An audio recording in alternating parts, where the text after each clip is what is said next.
설계 첫걸음 6장 복잡한 비즈니스 로직 구현입니다. 도메인 모델이에요.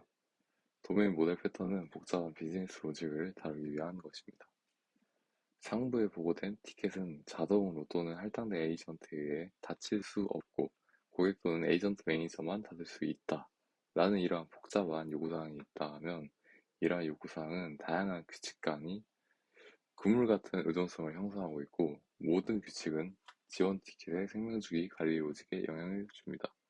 그래서 여러 가지 요구사항이 있고 이게 데이터베이스에 저장될 때 하나의 상태로만 이루어진 게 아니라 여러 가지 상태가 유기적으로 바뀌면서 존재를 하겠죠.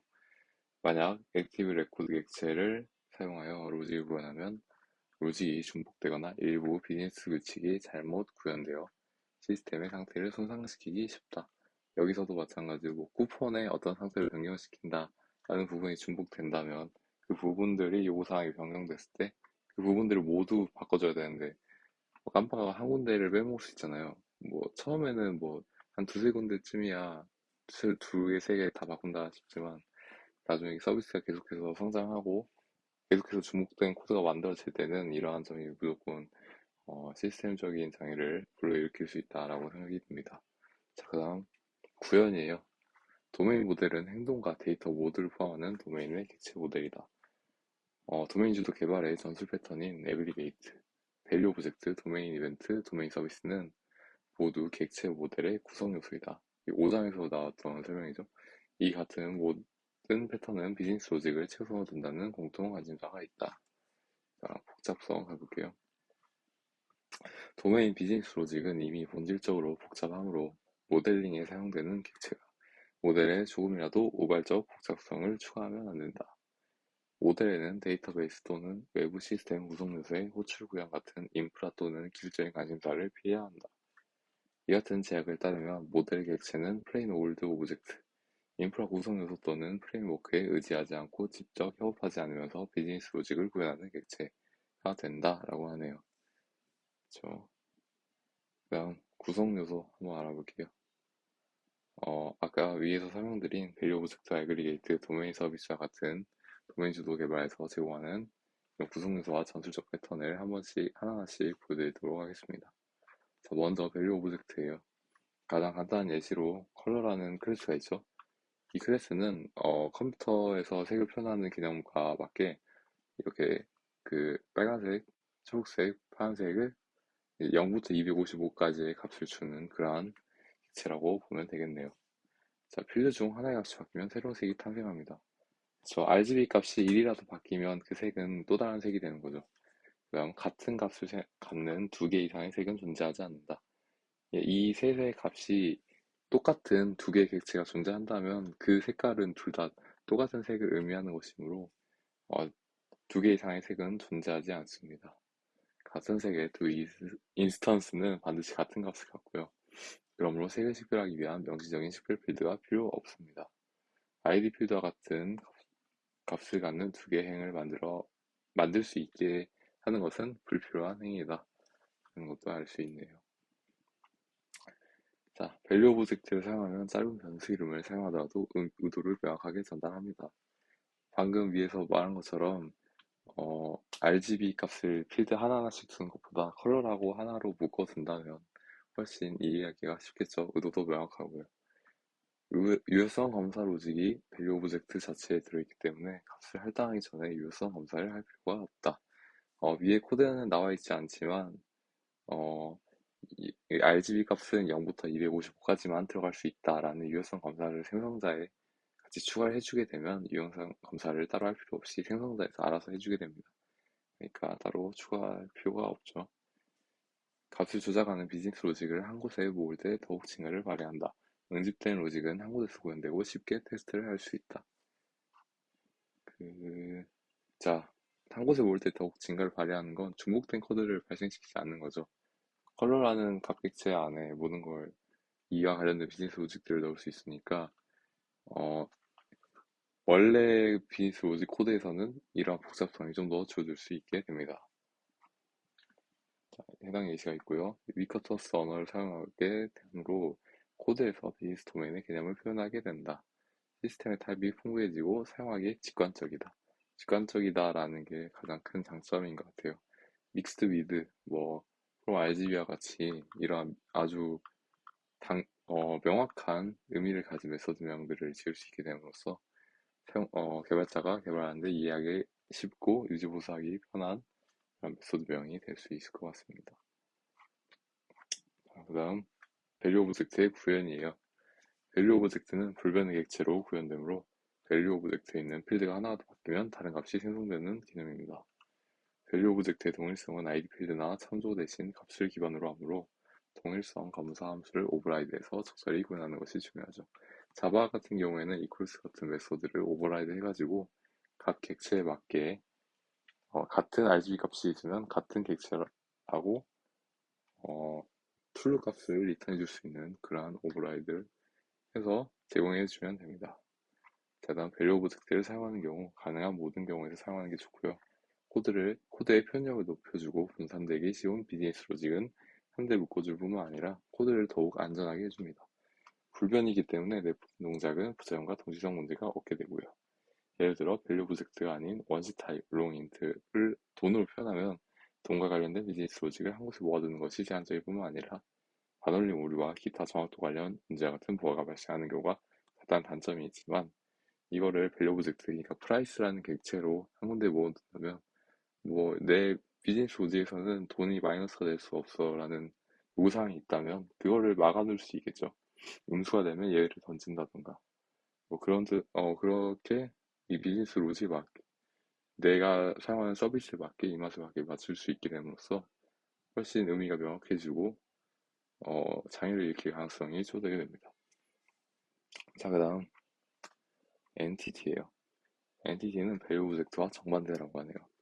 다른 엔티티 인스턴스와 구별하기 위해 명시적인 식별 필드가 필요합니다.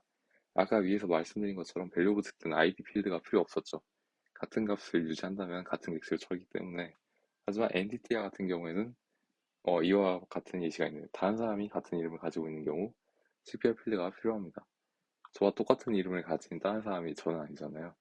그래서 엔티티라는 개념에서는 아이디와 같은 식별자 필드가 필요합니다. 엔티티의 식별 필드 값은 엔티티의 생애 주기 내내 불변해야 되고요. 엔티티는 불변이 아니고 변할 것으로 예상이 됩니다. 그러니까 상태값을 가지고 있는 것도 아주 좋은 선택이죠. 엔티티는 모든 비즈니스 도메인의 필수 구성 요소이고요. 엔티티를 단독으로 구현하지 않고 애그리게이트 패턴의 컨텍스트에서만 엔티티를 구현합니다. 자, 그럼 세 번째 애그리게이트예요. 애그리게이트는 엔티티다라는 설명인데요. 명시적인 식별 필드가 필요하고 이거 엔티티 특성이죠. 인스턴스의 생애 주기 동안 상태가 변할 것으로 예상된다. 이것도 엔티티 특성입니다. 하지만 단순한 엔티티가 아닌 그 이상이라고 하네요. 애그리게이트는 데이터의 일관성을 보호하는 게 목적이에요. 일관성을 보호하기 위한 방법 두 가지를 알아보도록 하겠습니다. 애그리게이트의 로직은 모든 들어오는 변경 요청을 검사해서 그 변경이 애그리게이트의 비즈니스 규칙에 위배되지 않게 해야 됩니다. 애그리게이트 외부의 모든 프로세스와 객체는 애그리게이트의 상태를 읽을 수만 있고 리드만 가능하고 애그리게이트의 퍼블릭 인터페이스에 포함된 관련 메서드를 실행해야만 상태를 변경할 수 있죠. 그래서 퍼블릭 인터페이스를 두는 게 캡슐화 측면에서 좋은 게 그 요청하는 객체는 그 인터페이스에 있는 것들만 요청하면 되기 때문에 일관성을 보호하기 아주 좋은 방법이 되게 됩니다. 애그리게이트의 퍼블릭 인터페이스는 입력값의 유효성을 검사하고 관련된 모든 비즈니스 규칙과 불변성을 강화하는 것을 담당합니다. 이렇게 하면 줄 동작에서 해야 할 모든 일은 결국 애그리게이트의 현재 상태를 적재해서 필요한 동작을 수행하고 수정된 상태에 저장한 후 오퍼레이션 결과를 후줄차게 반환하는 것입니다. 방금 설명드린 거에 아주 디테일한 설명이었죠. 이런 부분 때문에 애그리게이트에서 퍼블릭 인터페이스를 사용한다 라고 보면 될 것 같습니다. 자, 애그리게이트를 저장하는 데이터베이스에서 동시성 관리를 지원해야 된다. 여기 동시성 관리를 지원하고 있죠. 컨커런시 익셉션, 그러니까 동시성 예외가 발생했을 경우 리턴을 하게 됩니다. 이 실행 결과에 에러가 발생했다는 메서드를 함께 추가해서 하게 돼요. 애그리게이트 상태 일관성을 유지하는 것이 중요하기 때문에 이렇게 예외를 던지게 되는 거죠. 만약 예외가 던져지지 않았다면 일반적으로 세이브를 저장소에서 한 다음에 그 다음 실행 결과에서 성공을 반환하는 메소드를 리턴을 해주게 됩니다. 자, 그 다음 트랜잭션 경계예요. 에그리게이트의 상태는 자신의 비즈니스 로직을 통해서만 수정될 수 있기 때문에 에그리게이트가 트랜잭션의 경계의 역할을 하게 되는 거죠. 모든 에그리게이트 상태 변경은 원자적인 단일 오퍼레이션으로 트랜잭션 처리해야 됩니다. 에그리게이트의 상태가 수정이 된다면 모든 변경이 커밋이 되거나 모두 원래 상태로 돌아가야 된다. 원자성에 대한 설명이겠죠. 여러 에그리게이트에서 변경을 커밋해야 된다면 이는 잘못된 트랜잭션 경계의 신호이고 잘못된 에그리게이트의 경계라는 것입니다. 이는 마치 모델링에 강제적 제한을 두는 것처럼 보인다고 하네요. 동일한 트랜잭션에서 여러 객체를 수정해야 된다면 어떻게 해야 될까요? 그래서 나온 게 엔티티 객체인 것 같아요. 이 메서드는 티켓이 상부에 보고되었는지 그리고 남은 처리 시간이 정의된 50% 인계치 아래인지 확인하기 위한 티켓의 값을 검사하는 메서드예요. 에이전트가 메시지를 아직 읽기 전인지도 검사를 합니다. 자, 한번 알아보도록 할까요? 아직 안 읽었는지 검사를 하고요. 여기 50% 인계치 아래인지 확인을 해주고요. 그리고 이 티켓이 상부에 보고되는지도 확인을 해주네요. 자, 그러면 이게 만약에 다 충족한다면 이 에이전트에게 표현 에이전트를 해당해주는 그런 로직이네요. 에그리게이트는 일관된 데이터에 대해 모든 조건을 엄격하게 검사하도록 확인하고요. 그리고 에그리게이트 데이터의 모든 변경이 원자적인 단일 트랜잭션으로 수행되도록 보장하여 점검이 완료된 후 수정되지 못하게 합니다. 자, 그다음 다른 에그리게이트 참조하기예요. 아까 위에서도 설명한 거의 또 다른 방법인데 이렇게 다른 에그리게이트에 참조하는 방식을 설명해주고 있죠. 에그리게이트 내의 모든 객체는 같은 트랜잭션 경계를 공유하기 때문에 에그리게이트가 너무 커지면 성능과 확장 문제가 생길 수 있게 된다고 하네요. 에그리게이트는 특정 메시지의 읽음 상태를 수정할 수 있는 커맨드를 노출시키게 돼요. 비록 이 오퍼레이션은 메시지 엔티티 인스턴스를 수정하지만 에그리게이트 루트인 티켓을 통해서만 이렇게 해당 메시지의 읽었음을 접근할 수 있게 되는 거죠.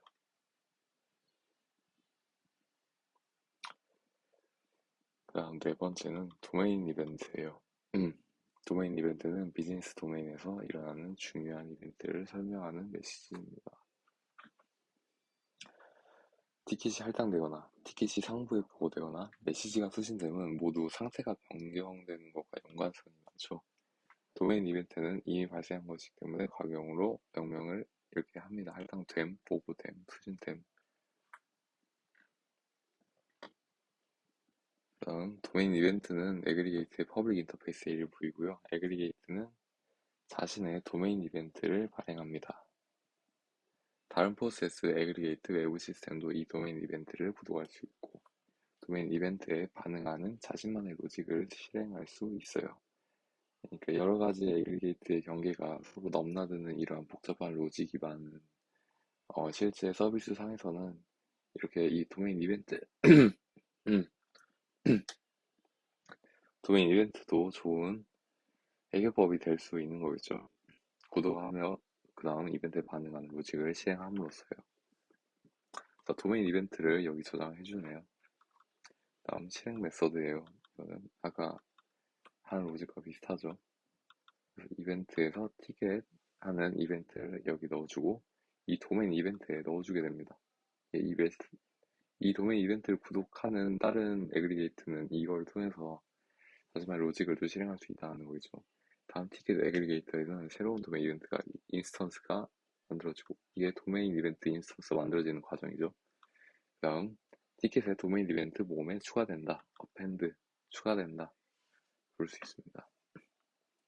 그 다음 도메인 서비스예요. 비즈니스 로직을 구현한 상태가 없는 객체이고요. 어떤 계산이나 분석을 수행하기 위한 다양한 시스템 구성 요소의 호출을 조율합니다. 도메인 서비스는 여러 에그리게이트의 작업을 쉽게 조율할 수 있어요. 여러 에그리게이트의 데이터를 읽는 것이 필요한 계산 로직을 구현하는 것에 도움을 준다라고 하네요. 마지막 결론이에요. 도메인 모델 구성 요소들은 경계 내의 밸류 오브젝트와 에그리게이트를 감싸서 비즈니스 로직의 복잡성을 다룹니다. 외부에서 객체를 수정하지 못하게 하여 관련된 모든 비즈니스 로직이 에그리게이트와 밸류 오브젝트의 경계 내에서 구현되게 하고 애플리케이션 계층에서 중복되지 않게 해줍니다. 이상 마치겠습니다.